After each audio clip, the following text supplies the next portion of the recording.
ఈ ప్రశ్న కూడా న్యూమరాలజిస్టుల్ని వాళ్ళని వీళ్ళని అందరూ అడుగుతుంటారు.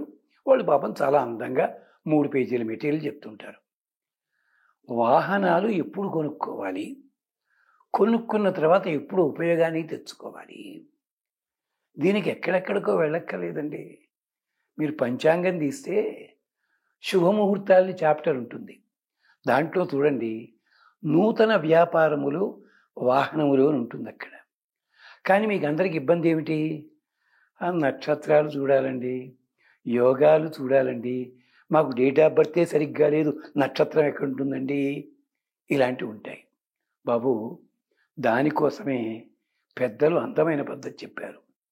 2 లేదా 3, 5, 7, 10, 11, 13. మళ్ళీ ఒకసారి చూడండి. 2, 3, 5, 7, 10, 11, 13. ఈ తిథుల లోపల వర్జం లేకుండా వెళ్ళి చూసుకోండి. అంటే ద్వితీయ, తదియ ఇలాగనమాట. అలాగే నక్షత్రాల్లో మొత్తం చెప్పారు వాళ్ళు, అది మీరు క్యాలెండర్ చూసుకోండి. మాకు ఆ తిథులన్నవి ఏం తెలియదు, మేము పుట్టినప్పుడు తెలియదండి మాకు. ఏం పర్వాలే, ఈ అంకెలు ఉన్నాయి చూసారా, ఈ అంకెలున్న డేట్స్లో అన్నా తీసుకోండి. కానీ గమనించండి, ఆ రోజు కాస్త అమావాస్య ఇలాంటిది కాకుండా చూసుకోండి. ఈ ప్రక్రియ తెలుగు వాళ్ళకే కాదండి, రోమన్ కంట్రీలో కూడా ఉంది.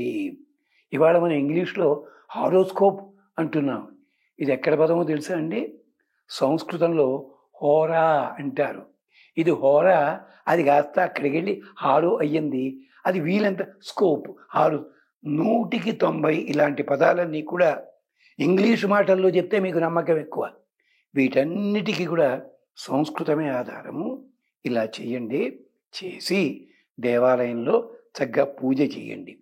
రోజు బయలుదేరే ముందు ఒక్కసారి ఆ వాహనానికి దండం పెట్టుకోండి. రోడ్ రూల్స్ పాటించండి.